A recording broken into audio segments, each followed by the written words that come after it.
Everybody, it's Invicta. It's time for another You Can Run the Other Binding of Isaac Victor Repentance series. Happy Monday, Mosh Pit. Hope you all had a fantastic start to your brand new week here in the Mosh Pit. And thank you all very much. I'm glad a lot of people are excited about the new like streak goal. Here's your meme of the day, brought to you by Dexter LaFlame. Title of there was, how many times do we have to teach you this lesson, old man? And then a little laughing, crying emoji face. Saying after relearning what Ares does for the 5th time. I owe you an apology. I wasn't really familiar with your game. I will admit that I probably have known what Ares has done, but that's one of those things. It's an item that I don't really even think about that much because I was like, yeah, it's just a speed upgrade, whatever. But obviously after the last couple of videos, we know exactly what Ares can do. CJ is gonna be two I almost said Jersey. Yeah, sir, 2 Jersey mics, except that was an N. So two Juliet November Whiskey, Foxtrot 1 Sierra Yankee. Man, oh man, we got crazy good damage here. And also Epiphora, which is not bad. However, we have to be careful because we don't know what our HP is, thanks to Curse the Unknown. Yeah, it's a good start from a stats standpoint outside of our movement speed, which is just absolutely god-awful with 0.86. Oh my gosh. This is like me, this is like current me trying to run a mile right now. No, thank you. We're extremely slow. So obviously, we're going to be looking for any way at all, shape, and form to actually get some HP. Also, starting off with Minecrafter, the spacebar item that we've got here, which is basically it's a free bomb. So I'll show you real quick here. We can go over here. We can go ahead and drop one of these bombs right here. We can go like this. We can go around here, and then we can just do that. Or you can actually just double tap it and detonate it as well.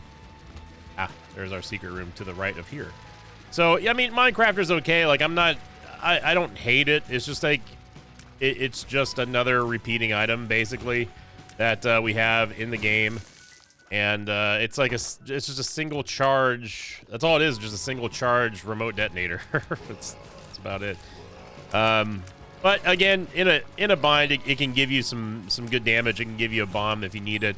You know how many times we've seen ourselves actually have a situation where we don't have any single bombs whatsoever, shape and form, and then we just, then we just don't get a tinted rock, and we don't have any access to a chest or a bomb chest or something like that. So, but that being said, we will be looking to get rid of it as soon as possible. Epiphora, of course, is going to allow us to basically have a huge tears up as long as we're firing in the same direction. As you see right here, our tears will continue to climb and climb and climb until it hits the cap of Epiphora anyway. And this scales very well with tears. It will go above the tears cap very easily, but as you just saw right there, as soon as you change directions, it is gone. So now obviously the dream scenario here is getting what we found out a few months ago, which was, in my opinion, the most incredible, this is a total guess right there, the most incredible Epiphora synergy, which was actually Jello, Brimstone, Epiphora, and Sacred Heart. That was one of the most unstoppable builds that we have ever seen. And if you want to go back and check out that episode, I don't remember what episode it was, but it was absolutely nuts. It was the first time that we realized that A, Jello is awesome, and B, Jello plus Brimstone plus Epiphora is amazing. And we also learned that Jello plus Epiphora is just incredible, period. This is just a bad, all-around bad matchup for us, because not only do we not have good movement speed, but also Iron Bar is just causing all kinds of problems right now. And on top of all this, we still don't know how much HP we have, so we got to be extremely careful when they have their death rattles here. We don't want to be doing it almost like that, where we get hit by the death rattle and then also get hit by Steven. Wow, we actually get the damage upgrade, which is great, but man, we need some movement speed.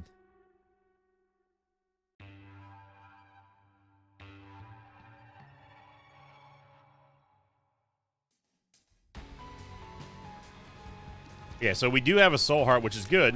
The damage that we've got is pretty incredible here. We find our first tinted rocks, so it's good. Over to last week's question of the episode, starting the week off on Monday, which was me asking, what is your favorite Dr. Fetus synergy? This was from the Immortal build, updated build anyway, that we had from the Greed run. And that one, basically, I ended up taking Pyromaniac instead of the traditional stuff with Death Certificate, and people really enjoyed it. I enjoyed it as well. It was something different. but still, like, you know, remaining, you know, pretty broken, and we literally could not die. The most upvoted comment came in from Destruction Dragon 360, who said, my favorite is probably one that I've had most often, which is Poison Bombs. You can get it from both Bob's Curse and any Poison Tier effect, and the damage over time and Poison Cloud are really just effective at doing more consistent AoE damage, which is something Dr. Fetus really needs to be. And I agree with that. Like, you know, having this almost like the spreading damage that you get with Poison is just good. And of course, after the Poison damage revamp that we saw in Repentance, Poison damage becomes extremely valuable. Very, very, very good. So I definitely agree with you on that one, Destruction Dragon. Second most upvoted comment came in from Destiny Dragon 8312. Apparently we have a lot of dragons in the mosh pit. Who said, I have to go with Glitter Bombs. Free pickups shouldn't be underestimated. I totally agree with that as well. That's actually a really underrated synergy with Glitter Bombs and Dr. Fetus. It is, especially if you end up getting like a Golden Bomb or something, it will give you basically unlimited shots. I mean, it gives you unlimited shots anyway. But having the ability to just spawn your own pickups whenever you want and wherever you want, and also like the fact that they can give you hearts and they can give you, yeah, well, I mean, it's all pickups. You know, that is like the joy here. By the way, premium shop, fully upgraded shop. LOL.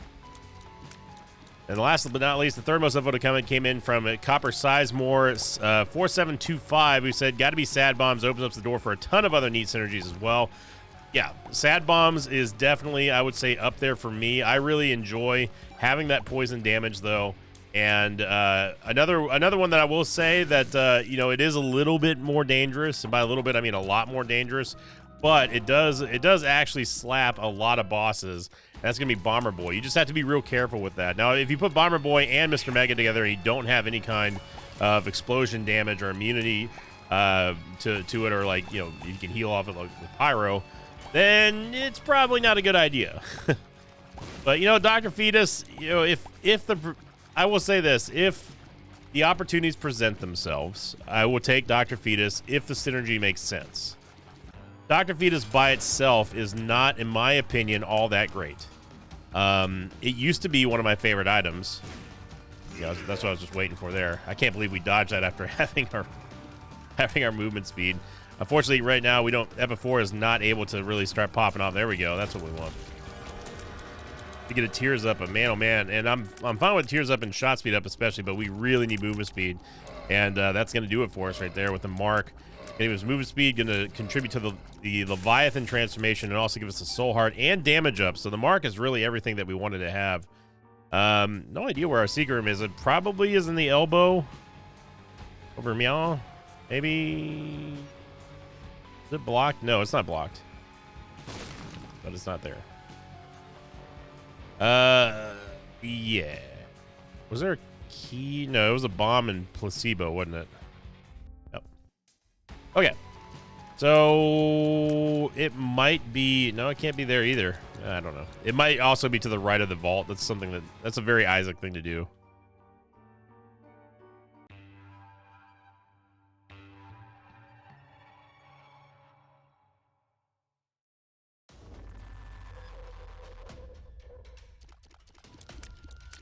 Of course, we gotta mention the Balatro series has been doing very, very well. A lot of people have been commenting on that video or those videos, and I am getting better.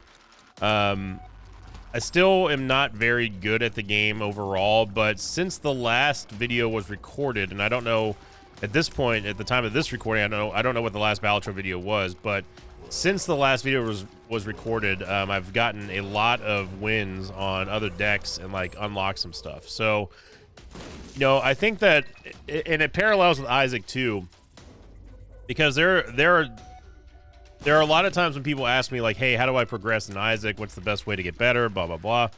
And I tell them that what I suggest doing is getting all the unlocks first, because unlocks are everything, and that's something that holds true in Balatro as well. If you don't have a lot of the jokers, which are basically like special power-ups or they're basically like the passive items in Balatro. They would be the Isaac passive items in a different game. If you don't have the unlocks, things become a little bit, I don't want to say more difficult, but it's harder to progress. because you have to get luckier with the combos. Some of the earlier items or the starter items really are not all that great. And you know, they're designed to be a stepping stone, basically. I knew that was going to happen. And this movement speed, I mean, like, I'm glad that we got the mark, but we need a lot more. We also need, like, if we could get some, I would say, honestly, like, some flying would be nice. Or even, like, basic HP upgrades. That would actually be fine with me as well. If we're going to be slow, then we might as well have the, the mobility. Or not mobility, but the ability to tank things. There we go. Played yourself, Larry Jr. Lots of keys is good. Getting lots of bombs is even better. So check out the item room real quick. And speaking of bombs, we got Nancy bombs, which are going to be random bombs. I wouldn't mind getting Sackhead here. We don't need 900 cents in our donation machine, and we also have the counterfeit penny, which is going to allow us to grab basically everything we want, and a bag of crisps in here as well. Sackhead, which is going to make coins drop sacks instead, which can give you like charges and stuff and give you all sorts of things. This is definitely worth it here with the cardio coin. As you see here, we're just going up by 2 cents instead of 1. Go fight the boss and see what else we got going on. But we need a better active item too. I mean, again, Minecrafter's been doing great, don't get me wrong, but it's not the end all be all here. We need to get something like, say, I don't know, a book or invincibility or really truly anything. But Minecrafter has been very helpful, and it's a little bit of a misplay for me tonight to come in here without having a full charge on Minecrafter. But if purple polycephalus is just going to sit above us here, then I'm gonna keep pelting it as much as I can with that before. Yeah, we did work there. Get a range of damage upgrade. Never gonna complain about that. And yeah.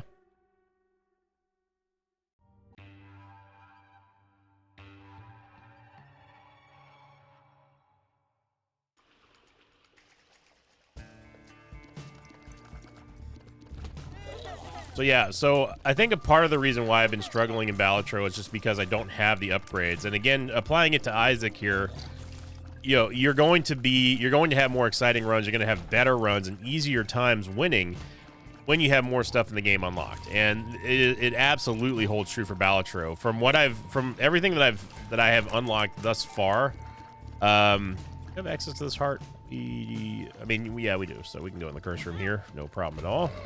Get ourselves a soul heart.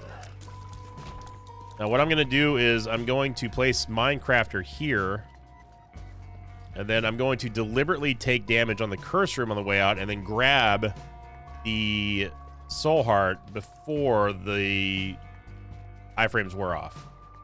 So we're going to hit it.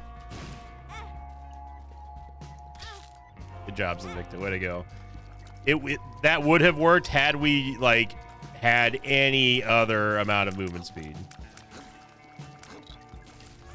So not only did we lose half of the soul heart, but then we also lost the bone heart because, yeah. Anyway. Brother, okay, let's calm it down now. It's too late to be on tilt right now.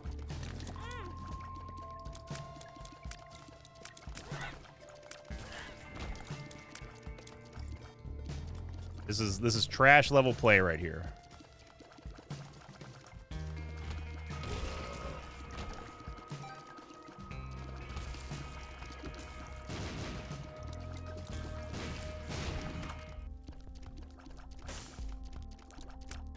I mean, I'm willing just to take blank card because at this point, Minecraft is just not doing anything for us. Now, if we end up using blank card here with, I believe with a mystery card, I think it gives you the undefined effect for one use because it tries to infinitely, basically the mystery card, it will double your Aquarius. It will double your spacebar item use every single time. And since it's blank card, it's going to keep doing that over and over and over again. So I think anyway, either blank card and the mystery card get removed, or it does the undefined effect. I don't. It's been a long time since I've done it, so. But right now we can't. We can't just be like. We're not in like scientific phase testing right now. Right now we are in. We better get a devil deal here, otherwise we're gonna be not happy phase. Gotta be careful with clown physics, obviously, but we have to keep firing as well to keep Epiphora going. We do get an HP upgrade, thankfully. And, I mean, Bloody Lust and Lusty Blood is pretty pog. I'm only going to take one, though, because right now, I don't trust this build at all. And also, I don't really trust how I'm playing, as you can see right there.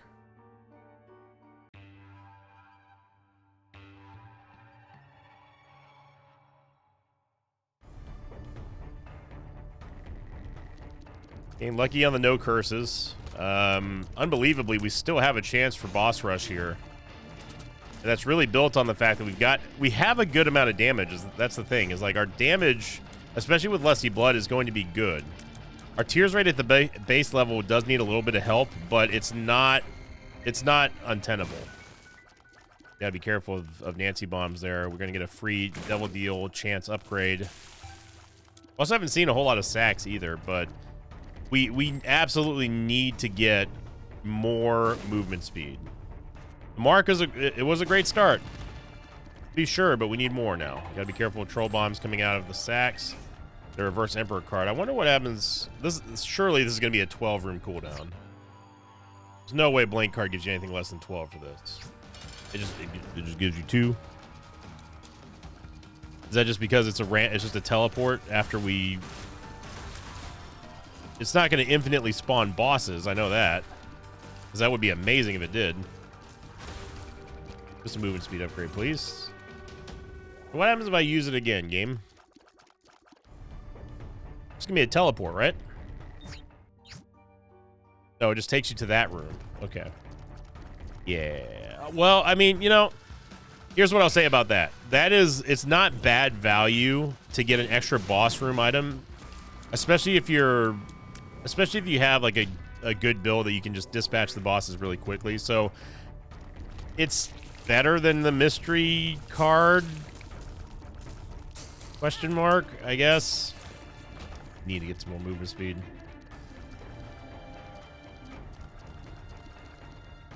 It would be cooler if the reverse Emperor card actually did just give you like a teleport. When it showed that we only had 2 charges, I figured like, oh, okay, well then that makes sense, because then we can just, you know, use it as like a discount teleport. But apparently not. So joke's on me, I guess, once again.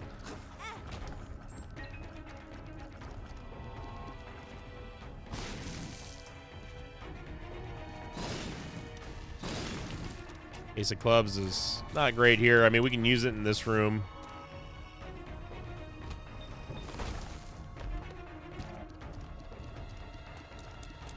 We can actually use... This is a 6-room cooldown. With the 9 volt, that turns into like a 4. Brother, I'm about to be on tilt majorly here. This is we're getting hit by some next level stuff right now.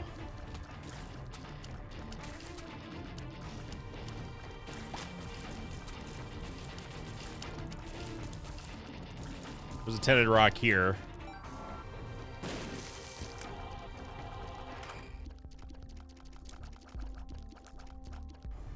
We can, what I was going to say is we can theoretically use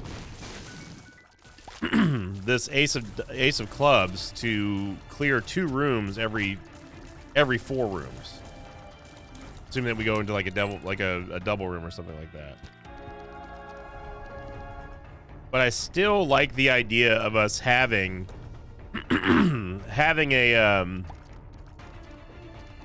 extra boss item every single floor.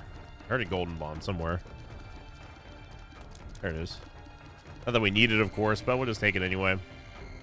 We cannot play the sacrifice room, and yeah, that is the end of the that is the end of the blank card chapter in this run. Blank card. Man, how the mighty have fallen. Was that Tender Rock up there? It was not. But Sharp Straw, obviously, is just a class above most space bar items out there. We've already talked about it. You know, Sharp Straw is just an excellent active item that allows you to deal your tier damage and 10% of the enemy's HP every single time. And also on top of that, it's great for red hearts. I'm pretty sure that we even just had this yesterday. Yesterday or day before, I don't know. It's been a day since I recorded in the last couple videos here. But yeah, with us having a very good amount of base damage on this build, we are much stronger now than we were. Was it yesterday? Because yeah, we had a chance to get finally get some movement speed. We had a chance to get Sumptorium, and we ended up turning it down for Sharp Straw. That's right.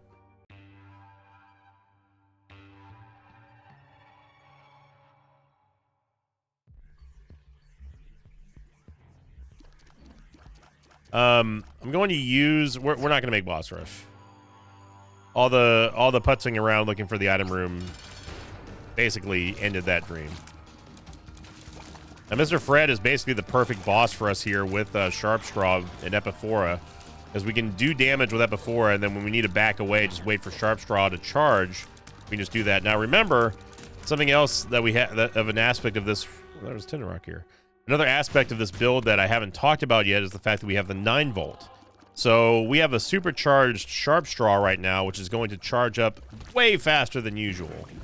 Way faster. And then on top of that, remember, we have the scaling damage of Lusty Blood. So every time we kill an enemy, it's going to cause us to deal more damage. It's going to raise our base damage, which means that inevitably that's going to raise the damage of Sharp Straw, which is only going to get stronger and max out very quickly because we're killing things because we're dealing more damage.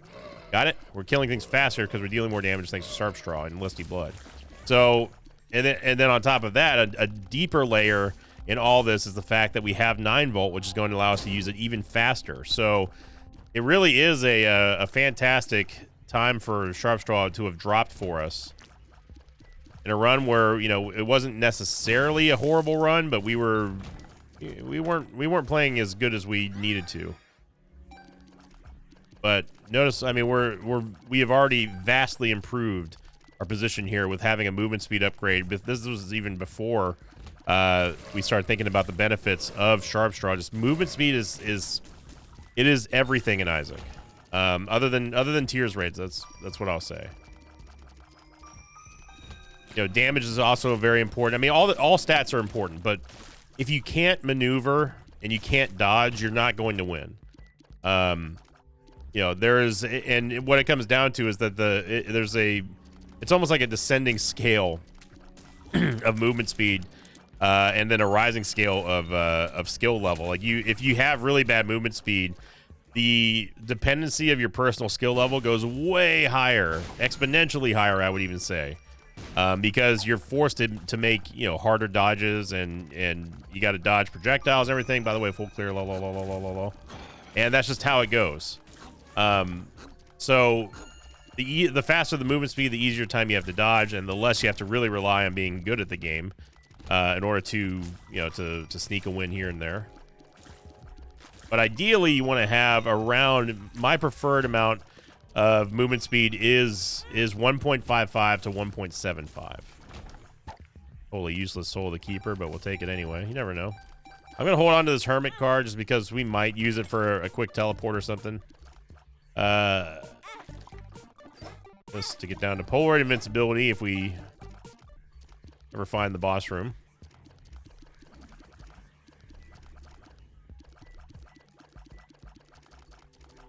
But, you know, it's another aspect of unlocking and Balatro, and again, it does pair nicely with Isaac in the Isaac world, which I think is the reason why a lot of my followers have latched on to the Balatro series, is because, you know, the roguelite genre is all about variation. And the more things you have unlocked, obviously, the bigger the variety that you're going to be getting. It's very watchable, very easily consumable from a viewer standpoint. And, you know, I think that the sky is the limit for that game. Much like Isaac, I could see playing those games, both of these games, infinitely, and just having a crazy fun time while doing it. So, and getting better is all. It's all about the attitude, and all about, you know, how you treat yourself going into every single run differently. And the game forces you to think about stuff differently because it gives you different scenarios. You don't know which bosses you're going to be fighting. You don't know what items you're going to be getting. So the more that you can expand on your collection, your unlock collection, the greater the success you're going to have. Same, and like I said, the same thing holds true with Balatro. I'm gonna take the Soul Heart here. I mean, this would get us down to Polar Invincibility. We probably would be okay to take Sanguine Bond. I'm a little bit nervous though, but I also don't feel too bad.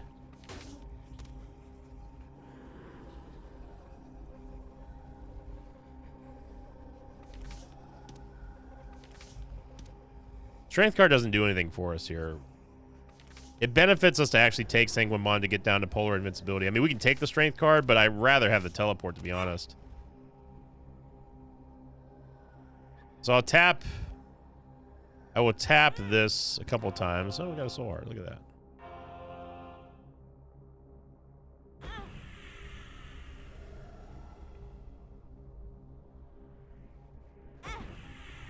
Looking for the damage upgrade. There's the audio cut, by the way, of the mix in the Devil Deal music. I pointed this out on stream a couple of times, because someone was very insistent that I edited the videos, and they found where that hard cut is. They're like, "Oh, you did a bad job cropping the clips in Victa." I'm like, no, that's literally just how the audio and Devil Deals have always been. There's that really hard cut on the mix there. It's always funny to me. The Curse of Blind and also quad red Monstros. I cannot think of a room I want to get out of fast enough.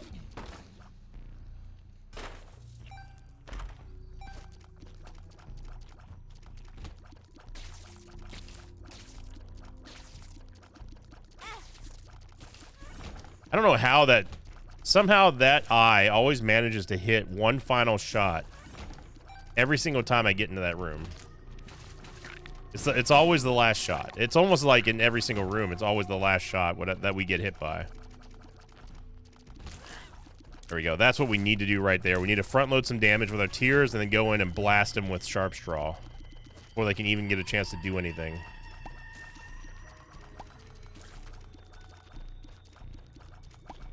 Obviously, we cannot take a Devil Deal here just because we don't know what we're going to be getting. I mean, maybe if we see a 2-heart Devil Deal cost, maybe we can take it, but that's if and only if we get like a really strong HP upgrade from Blast Assist here. But even then, it's going to be a hard sell. The Curse the Blind is Curse the Bad. Oh, there you go on that. You can keep the lucky coin.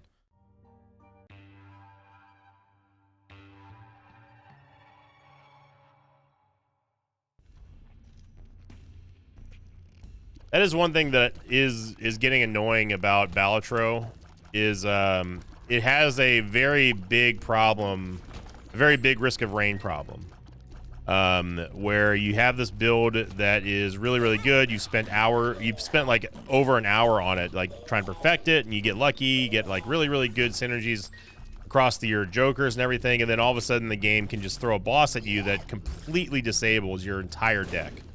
And you have no chance. There is a not 0% chance that you get by it, and like that's not even an exaggeration.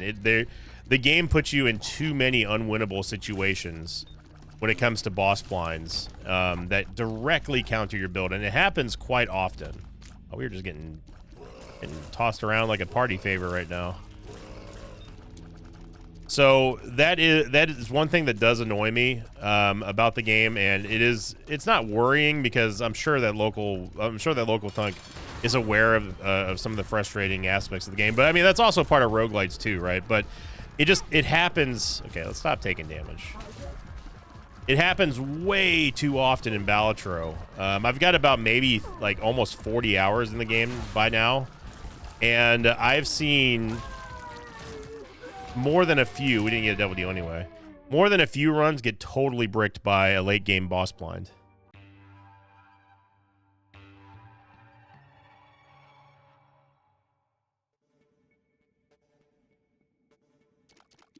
And to me, I don't think that that is conducive of. I don't think it's. I don't think it's fun. You know, with Isaac, in comparison with Isaac, you have a game that, yeah, the game throws a lot of BS at you. We all know this. You've seen it. You watch it every single day. Some of it is self-inflicted BS. Other times the game does it to you. But the game never really hard counters like items that you have, right? Like, yeah, there are some situations and some niche circumstances where you have an item that's a counter synergy, like for example, butt bombs and brownie, or number 2, anything that heals off of the butt bomb effect. That is something that rarely, once in a blue moon ever happens, and it doesn't even end your run. It's just like you just have to kind of like deal with it. Balatro, on the other hand, is basically if you get this boss and you have a bunch of wild cards and it disables any one of your spades, for example, or any one of your suits, period, you lose. You just flat out lose, and there's nothing you can do about it. Yes, in that game you do have a way to re-roll the boss passes, but you can still roll into something that still hard counters you. So, you know, I don't know what can be done about that. I don't know if anything will be done about that, but yeah, I haven't been the only person to express frustration over that, because it really does feel bad. You spend a lot of time putting lots of thoughts and theory crafting into a build because you're dealing with what the game gives you, and then the game just yeets you out of it just because, like, oh well, yeah, you know, sorry, you know, tough luck, better luck next time, sort of thing. And Risk of Rain 2 did that all of the time, which is the reason why I stopped playing that game. That was a game that you could play for like an hour and a half, have a really strong build, like amazing synergies, yada yada yada, and then the game just decides to one-shot you because you get hit by like a super mob that goes through all of the shield and all your defenses that you've been building for the entire run. You know, it's just to me, some people may enjoy that. That's just not the way that I enjoy games. I like being rewarded for the time that I'm putting into a game, especially in a roguelite where it's a one-shot. It's a one-shot adventure every single time. So that's really the only thing that I would say is holding Balatro back from being absolutely 10-10. It is a strong 9.5 out of 10. I think that if and maybe there's more unlocks down the road that players can unlock if we end up that can sort of help mitigate that chance of the bosses hard countering your decks. Maybe I haven't gotten there yet, but I went through my collection in that game and found out that I've pretty much unlocked almost everything. There's a couple of more nuanced things that you have to do to unlock some stuff in that game, but like for the most part, I think I've got most of the good ones. I know that there's suit-specific ones I have not gotten yet, like Bloodstone. At the time of this recording, I won't spoil what that does. But you know, like it does make you appreciate Isaac though, because at the end of the day, you can still win a run on base Isaac stats if you're good enough at the game. Yeah, again, the game throws some BS at you, but you can overcome it.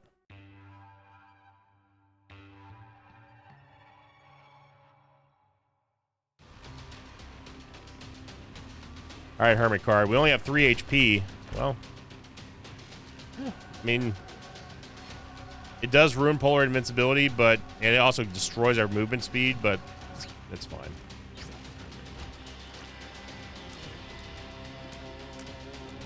So we're going to have to really be careful here with movement, but we did gain a very nice pickup here with Inner Eye and Mulligan. Now, the reason why I don't mind taking the huge tears hit with Inner Eye is because, remember, we have Polydactyl. Ooh, yeah. We were going absolutely the wrong way. Yeah, that would have driven me insane. Look at the size of those rooms, only to go to a dead end. That would have driven your boy crazy. Because we have Sharp Straw, so we don't necessarily need to be in front of something while we're still dealing damage. We can maintain the Epiphora bonus like we are right now until the enemies allow us to get into a better position, or unless they just don't feel like moving, then we'll just have to switch, which is not the end of the world.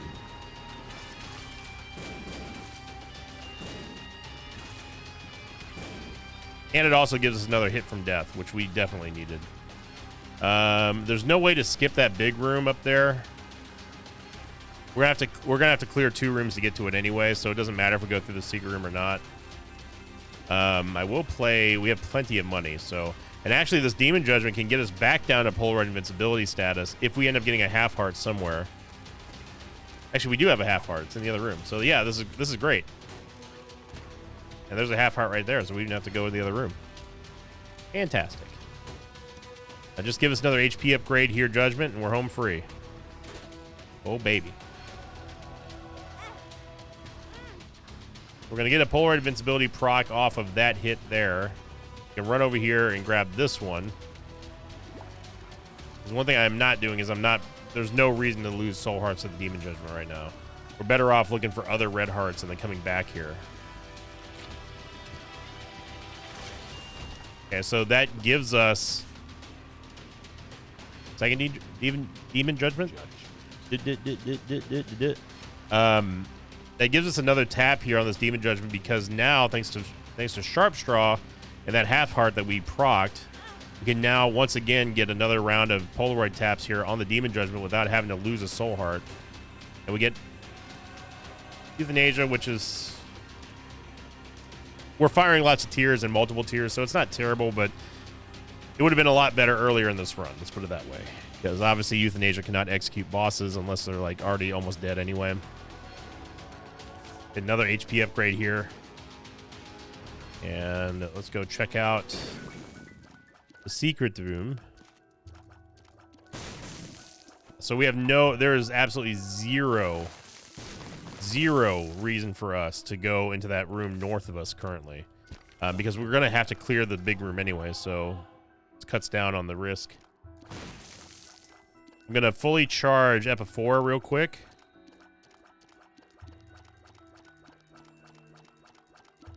Go. But it has been fun relearning, kind of relearning a new game. I say relearning, but like I had to like retool my brain for it. And most people in the mosh pit have been really cool about seeing the learning process. Now, there are some people who are just like, you don't score enough points. All the content creators I watch are way better. That's great. That's cool. You can go watch them. I enjoy the learning process, and a lot of people have also been enjoying seeing it from like a sort of like a new player's perspective. Because remember, I didn't play the beta at all. A lot of the people who play the game currently played the beta for a very long time, and I didn't, because the game looked cool to me in beta, but I don't like playing beta tests. I'd rather wait for the real thing. I've got plenty of other games I can play. So it's been cool. So for those of you who've been enjoying the journey in Balatro, thank you very much. Those of you who are enjoying both sets of videos, you're getting a double dose for the time being here. And those of you who are supporting both series as well, like actually going there, hitting the like button, leaving comments, that kind of good stuff. Thank you very much. It's truly a new golden age of content here in the Mosh Pit. And remember to get this video to 3,000 likes to get the next like streak goal up and running here for the TM Trader month. I'm looking forward to that. I know a lot of people are as well. Your question of the episode today is going to be, what is your favorite Epiphora synergy? Do you like it with Jello? Have you tried it yet? Do you like it with something crazier like Quad Shot or Ipecac, or even Soy Milk can go crazy? Post them in the comments down below. Thank you for liking, commenting, subscribing. Have a great start to your new week here. And as always, I'll see you all next time. Until then, so long, everybody. Thanks for watching this video. I'd like to thank some patrons of mine like 3/4, Happy B-Day Nash, and Dershuti01. If you'd like to have your name read at the end of an Isaac episode, check out my Patreon campaign, which you can find at patreon.com/Sinvicta.